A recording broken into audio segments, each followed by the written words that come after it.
नमस्कार बच्चों।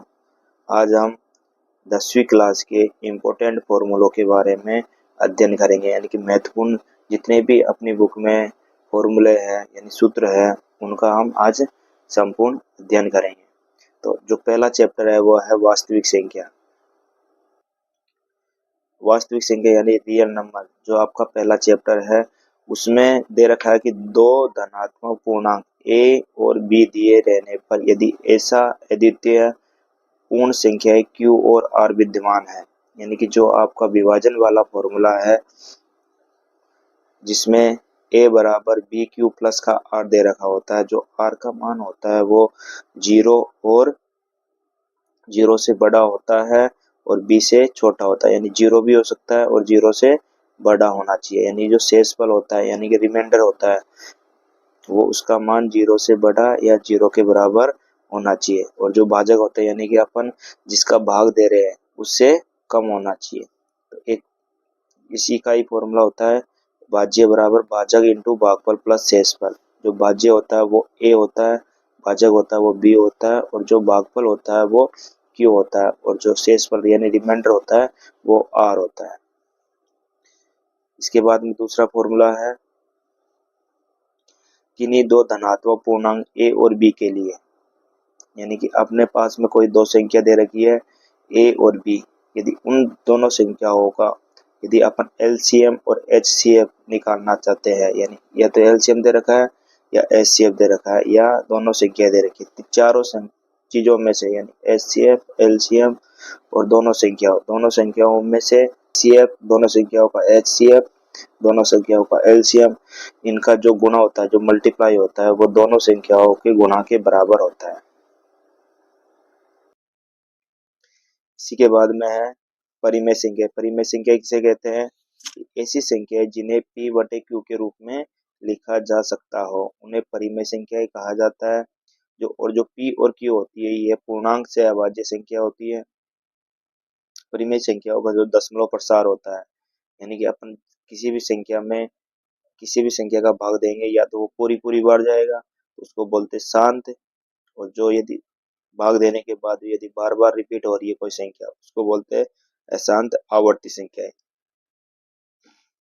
तो शांत के अभाज्य गुणनखंड कितने हो सकते हैं? 2 की पावर n मल्टीप्लाई में 5 की पावर m होता है। अशांत आवर्ती के अभाज्य गुणनखंड होते हैं 2 की पावर n और 5 की पावर m ना हो तो वो कौन सी संख्या है, कौन से गुणनखंड हो जाएंगे? अभाज्य आवर्ती वाले गुणनखंड हो जाएंगे। इसी के बाद में आपका अगला चैप्टर आता है बहुपद वाला, जिसको पोलिनोमियल कहते हैं।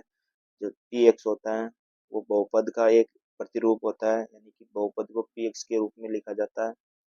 बहुपद की घात क्या होती है? जो बहुपद दे रखा px में x की जो अधिकतम घात होती है वही बहुपद की घात कहलाती है, यानी कि जो पावर होती है मैक्सिमम पावर होती है वो ही बहुपद, यानी जो भी आपका बहुपद px है या py है या pz है जो भी है वो उसकी घात कहलाएगी। यदि घात आपकी एक है यानी x की जो उच्चतम घात होती है यानी मैक्सिमम घात होती है वो a1 होती है तो उसको बोलते हैं रैखिक बहुपद। क्या बोलोगे? रैखिक बहुपद। ऐसे ही x की यदि उच्चतम घात 2 है तो उसको बोलोगे द्विघात बहुपद। x की घात यदि 3 है तो उसको बोलेंगे त्रिघात बहुपद। अचर पद में x की घात हमेशा 0 होती है। अचर पद में x की घात हमेशा 0 होती है, ध्यान रखना। बहुपद का जो समीकरण होता है वो क्या होता है? X square minus alpha plus beta multiply में x plus alpha multiply beta equal to 0, यानी x square minus alpha plus beta x plus alpha beta equal to 0 होता है। जो एल्फा और बीटा होता है ये जो बहुपद होता है यानी एक्स के जो भी मान होते हैं यानी शून्यांक होते हैं वो ही इसके दो मान होते हैं, एक तो एल्फा होता है और एक बीटा होता है। उनका ये प्लस दे रखा है ये मल्टीप्लाई दे रखा है। बहुपद के शून्यांक एवं गुणांकों में संबंध बताना। क्या बताना? संबंध बताना। तो शून्यांक होते हैं एल्फा और बीटा होता है। शून्यांकों का योगफल एल्फा प्लस बीटा होता है माइनस का बी बटे में ए होता है, और शून्यांकों का गुणनफल होता है सी बटे में ए होता है। ए बी सी क्या होता है, ए होता है एक्स स्क्वायर का गुणा, बी होता है एक्स का गुणा, सी होता है अचर पद। इसी के बाद में आपका अगला चैप्टर आता है दो चर वाले रैखिक समीकरण। दो चर वाले रैखिक समीकरण कौन कौन से होते हैं, ये देखो, a one x b one y plus का c one equal to zero. ऐसे ही ए टू एक्स प्लस का बी टू वाई प्लस का c two equal to zero. ये दोनों समीकरण है आपकी।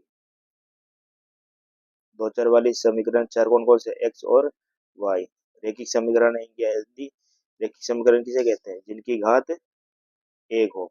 तो इसमें एक्स की भी घात एक है और वाई की भी घात एक है, इसलिए ये एक रैखिक समीकरण है।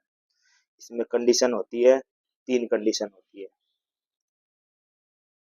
पहली कंडीशन क्या है कि a one equal a one बटे में ए two not equal to B one upon में बी टू, यानी कि ए वन और बी वन बी टू का अनुपात, ए वन ए टू का और बी वन और बी टू का जो अनुपात होता है वो बराबर नहीं है।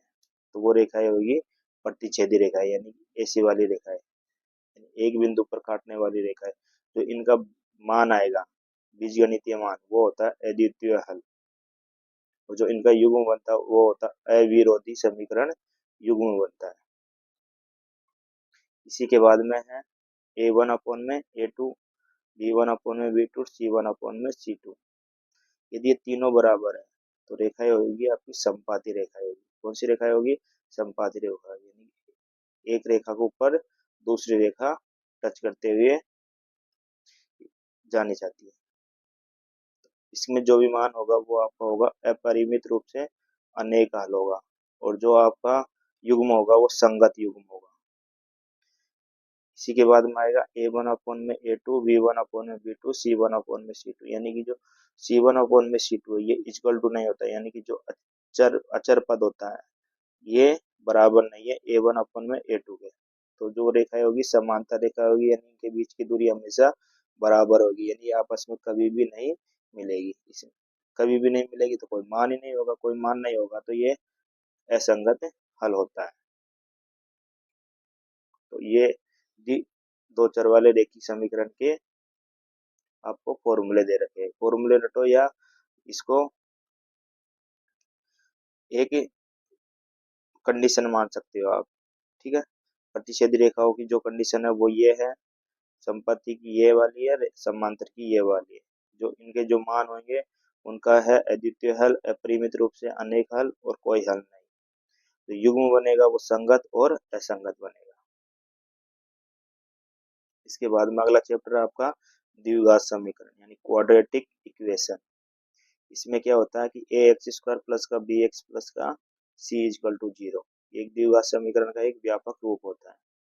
द्विघात समीकरण में एक्स के यदि अपन मान निकालेंगे यानी मूल निकालेंगे तो ये होता है श्रीधर आचार्य वाला फॉर्मूला होता है, जिसको बोलते हैं माइनस का B plus minus under root का बी स्क्वायर माइनस के फोर ए सी अपॉन में टू ए। इसमें जो ए बी सी होता है वो आपका ए होता है एक्स स्क्वायर का गुणांक, बी होता है एक्स का गुणांक, सी होता है अचर पद। इसी के बाद में है आपका विविक्तीकर निकालना। विविक्तीकर निकालने के लिए विविक्तीकर को डी से डिफाइन किया जाता है। इसका फॉर्मूला होता है बी स्क्वायर माइनस का फोर ए सी। और इसके बाद में जो वैल्यू आएगी, जो मान आएगा वो मूलों की प्रकृति के हिसाब से आएगा। यानी आपका मान यदि जीरो से बड़ा है यानी प्लस का मान है आपका, इसका मान है प्लस का मान है, तो मूलों की जो प्रकृति होगी वो होगी दो भिन्न वास्तविक हल होंगे। यदि आपका मान जीरो आ रहा है, B square minus four A सी जो विभक्तिकर है उसका मान यदि जीरो आ रहा है तो जो मूलों की प्रकृति होगी वो होगा दो समान वास्तविक हल होंगे, यानी कि दो बराबर वास्तविक हल होंगे। ऐसे ही यदि आपका नेगेटिव मान आ रहा है हल करने के बाद में, किसका मान, विभक्तिकर का मान नेगेटिव आ रहा है यानी माइनस में आ रहा है, तो इसमें आपका जो मूलों की प्रकृति है वो होगा कोई वास्तविक हल नहीं होंगे। इसके बाद में आपका समांतर श्रेणी वाला अर्थमेटिक प्रोग्रेशन।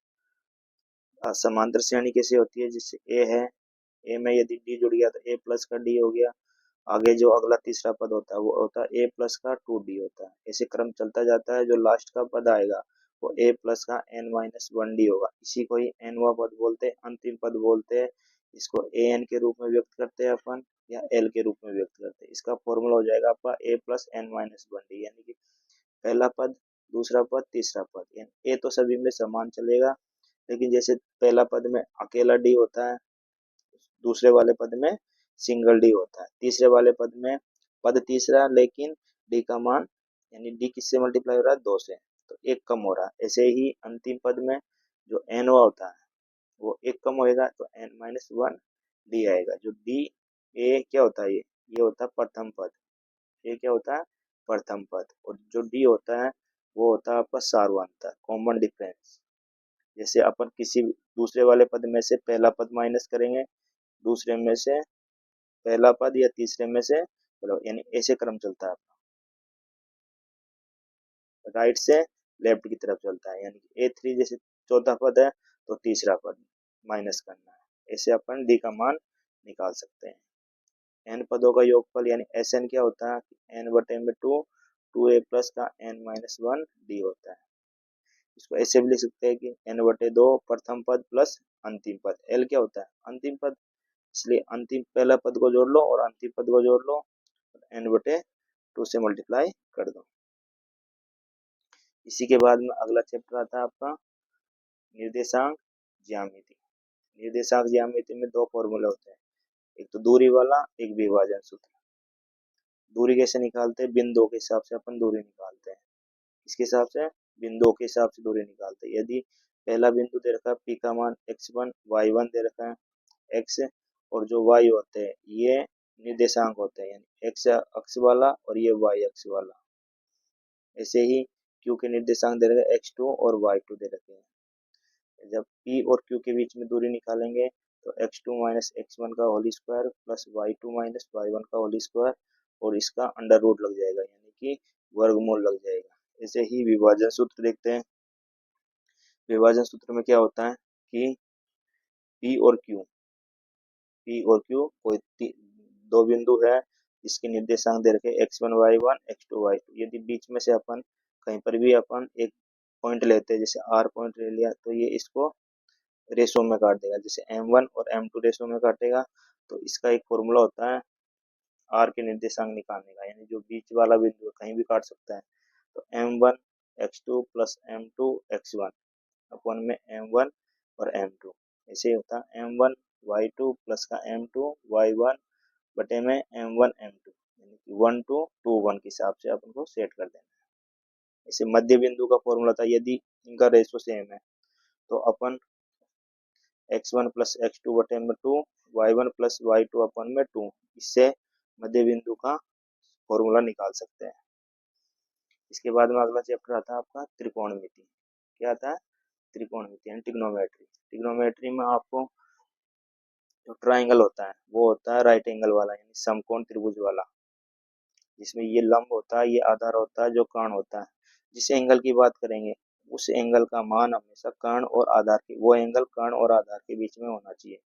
यदि एंगल इसकी बात करेंगे तो आधार ये हो जाएगा। यदि एंगल इसकी बात करेंगे ये वाला, इसको जैसे अपन ने ए मान लिया, इसको बी मान लिया और इसको सी मान लिया। यदि एंगल बी की बात करेंगे तो आधार आपका नीचे वाला हो जाएगा। एंगल ए की बात करेंगे तो आपका ये आधार हो जाएगा, ये लंब हो जाएगा। यानी कि एंगल हमेशा कर्ण और आधार के बीच में होता है।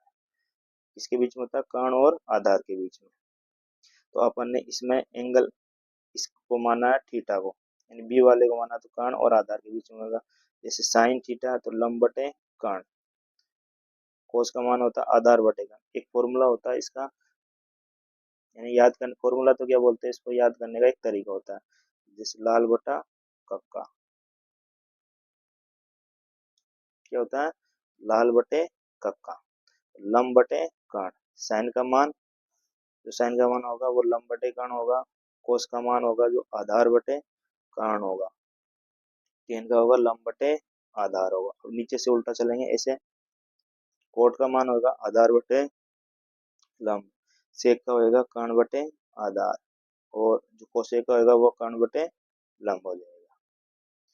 जो समीकरण वो दे रही है, सारणी दे रखी है, वो आपको याद रखनी है। साइन 0 का मान 0, 30 का 1/2, 45 का 1/में √2, 60 का अंडर रूट 3/2, 90 का मान 1, कोस का 0 का मान 1, 30 का मान अंडर रूट 3/2, 45 का 1/√2, 60 का 1/2, 90 का 0। ऐसे ही 10 का 10 0 का मान 0, 30 डिग्री का मान 1/√3, 45 का 1, 60 का √3, 90 का इन्फिनिटी। कोट कोट 0 का मान इन्फिनिटी, 30 का मान √3, 45 का 1, 60 का 1/√3, 90 का 1।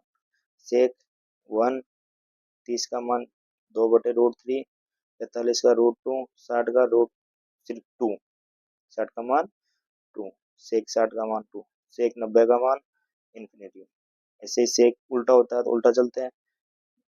इन्फिनिटी 30 का मान 2, 45 का √2, 60 का 2/√3, 90 का 1 होता है। तो यानी अपन को ये तीन चीजें हमेशा याद रखनी है, साइन कोस टेन, इसी के हिसाब से अपन बाकी मान निकाल सकते हैं। इसमें कुछ सर्वसमीकाएं चलती है और कुछ फॉर्मूले चलते हैं। सर्वसमीका में है आपकी पहली है sine square plus cos square का मान हमेशा 1 होता है। इनकी अपन इसमें साइन स्क्वायर का मान भी निकाल सकते हैं और कोस का भी निकाल सकते हैं। साइन स्क्वायर का मान निकालेंगे तो कोस इधर चल जाएगा तो साइन स्क्वायर थीटा बराबर हो जाएगा 1 माइनस कोस स्क्वायर थीटा। कोस का मान निकालेंगे तो कोस स्क्वायर थीटा बराबर हो जाएगा 1 माइनस, इधर चल जाएगा तो 1 माइनस साइन स्क्वायर थीटा।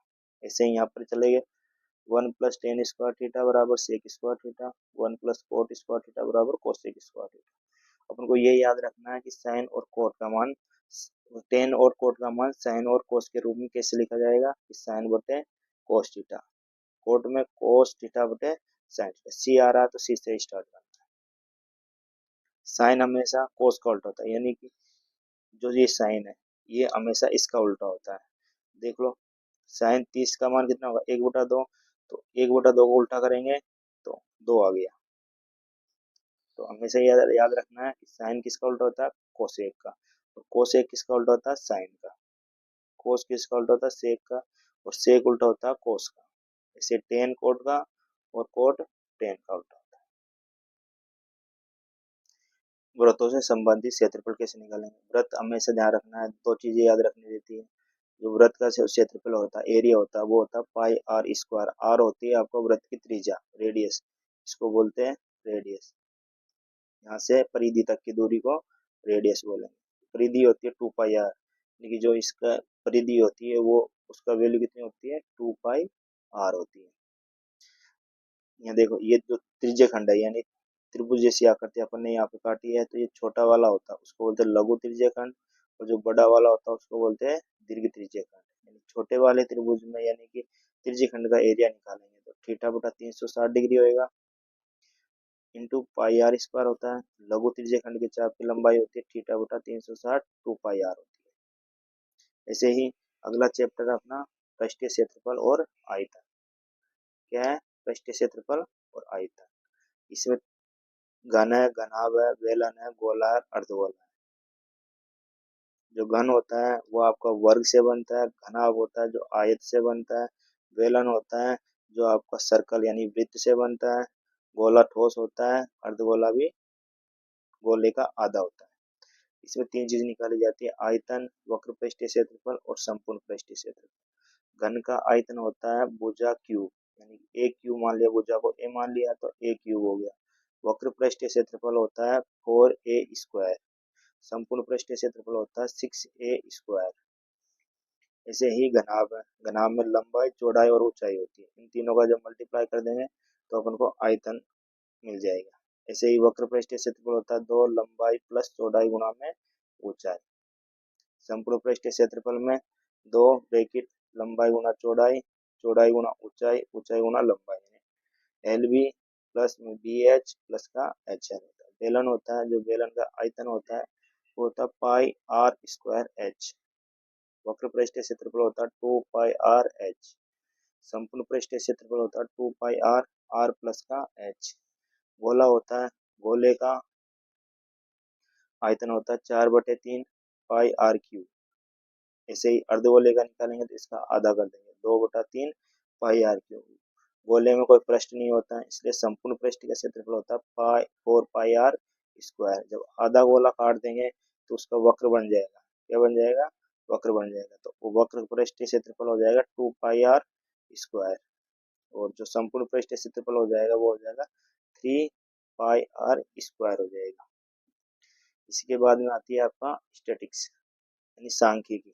इसमें आपको 3 मान निकालने होते हैं, माध्य जिसको मीन्स बोलते हैं, बहुलक और माध्यिका। माध्य का फॉर्मूला होता है सिग्मा एफ एक्स अपॉन में सिग्मा एफ आई है, एफ आई एक्स आई, यानी कि ये एफ होती है बारंबारता, एक्स होती है आपका जो वर्ग होता है, वर्ग उसको बोलते हैं एक्स। तो यानी पहले वाला की बात करेंगे तो आई की जगह 1 रख देंगे, दूसरे वाले की बात करेंगे 2 रख देंगे। तो अपन को याद रखना है कि sigma F I x I upon में सिग्मा एफ आई, आई के मान 1 2 3 के साथ चलते रहते हैं। ऐसे ही है बहुलक, बहुलक अपन जो नॉर्मल होती है, अवर्गीकृत जो आंकड़े होते हैं, सिंपल आंकड़े होते हैं, उसमें बहुलक निकालने का सबसे बढ़िया तरीका होता है कि जो सबसे ज्यादा बार आ रहा है वही आपका बहुलक होता है। जो वर्गीकृत आंकड़े होते हैं, जो सारणी वाले आंकड़े होते हैं, उसमें यदि बहुलक निकालेंगे तो इसका एक फॉर्मूला होता है एल प्लस का एफ वन माइनस का एफ जीरो अपॉन में 2 F1 माइनस का F0 माइनस का F2 मल्टीप्लाई में H होता है। तो L होता है जो बहुलक वर्ग होता है, उसकी जो निम्न सीमा होती है उसको L बोलते हैं। जो वर्ग अंतराल होता है यानी जो अंतर होता है उसको बोलोगे H। F1 होता है यानी कि जो बहुलक होता है, बहुलक वर्ग यानी जो सबसे ज्यादा बार आ रहा है वो बहुलक वर्ग हो जाएगा। बहुलक वर्ग की जो बारंबारता होगी, जो F का मान होगा वो आपका F1 हो जाएगा। F0 होगा जो बहुलक वर्ग आपने मानी है उससे ठीक पहले की बारंबारता को F0 बोलते हैं, और बाद वाले की बारंबारता को F2 बोलते हैं। इसके बाद में आता है आपका मीडियन। मीडियन होता है आपका माध्यक, जिसको माध्यिका भी बोलते हैं। इसमें जैसे अवर्गीकृत आंकड़े, जो सिंपल आंकड़े होते हैं, उसमें यदि सम संख्या है, एम एन जो आपकी विषम हो, यदि उनका माध्यक निकालेंगे तो उन संख्याओं को पहले डिसेंडिंग ऑर्डर या असेंडिंग ऑर्डर में लिख लेंगे। लिखने के बाद में अपन को n+1/2 पद जो निकालेंगे वही आपका माध्यक होगा। यदि m सब संख्या है, n सम संख्या यानी इवन नंबर है, तो जो माध्यक होगा वो आपका n/2 पद प्लस का n/2 प्लस 1 पद, यानी जैसे 6 है तो 6 में 1 जोड़ेंगे तो 7, 7वां पद और छठा पद ऐसे निकालना है, बटे में 2 करना है। ऐसे ही वर्गीकृत आंकड़े यानी कि जो सारणी वाले आंकड़े हैं उनका जब अपन माध्यक निकालेंगे, क्या निकालेंगे, माध्यक निकालेंगे यानी कि मीडियन निकालेंगे, तो इसका एक फॉर्मूला होता है एल प्लस का n/2 माइनस का सी एफ अपॉन में एफ गुना में एच। सी एफ क्या होता है, सी एफ होता है माध्यक वर्ग के ठीक पहले की बारंबारता। ध्यान रखना जो बारंबारता लेनी है, संचय बारंबारता लेनी है वो पहले वाली लेनी है, तो ठीक पहले वर्ग की बारंबारता लेनी है। एफ होता है माध्यक वर्ग की बारंबारता, एन होता है फ्रैक्शनों की संख्या जो बारंबारता है उसका जो टोटल योग है उसको ही एन माना जाता है। एच होता है वर्ग अंतराल, एल होता है आपका माध्यक वर्ग की निम्न सीमा। तो इस प्रकार से अपन माध्य, माध्यिका और बहुलक के मान निकाल सकते हैं। इसके बाद में जो लास्ट वाला जो चैप्टर है वो है प्रायिकता, प्रोबेबिलिटी है। तो इसका एक कॉमन फॉर्मूला होता है कि प्रोबेबिलिटी हमेशा 0 और 1 के बीच में होती है। 0 भी हो सकती है, इक्वल भी हो सकती है, और 0 से बड़ी भी हो सकती है, 1 के बराबर भी हो सकती है और 1 से छोटी हो सकती है। तो कॉमन सेंस की बात है कि प्रायिकता का मान हमेशा 0 और 1 के बीच में, और 0 और 1 हो सकता है और 0 और 1 के बीच में ही होगा। ई जो होती है वो आपकी जो घटना हो घटी है उसको ई माना जाता है। तो जो प्रायिकता होती है जिसको अपन पी ई के रूप में लिखते हैं वो होती है घटना ई के अनुकूल परिणामों की संख्या। किसके परिणामों की संख्या, घटना के अनुकूल परिणामों की संख्या, और जो प्रयोग किया अपन ने उसके सभी परिणामों की संख्या का अपन जब भाग दे देंगे तो हमको एक प्रोबेबिलिटी निकल के आ जाएगी। तो उसका मान हमेशा 0 और 1 के बीच में और 0 और 1 भी हो सकता है, ध्यान रखना है। तो पी ई बराबर होगा ई के अनुकूल परिणामों की संख्या बटे में प्रयोग के सभी संभावित परिणामों की संख्या। तो इस प्रकार से हम क्लास 10वीं के संपूर्ण यानी महत्वपूर्ण फॉर्मूले अपन ने याद करे हैं। तो इन सभी फॉर्मूलों को आप अच्छी तरह से देख लेना, पढ़ लेना, समझ लेना। समझ में नहीं आया तो बार बार पढ़ना,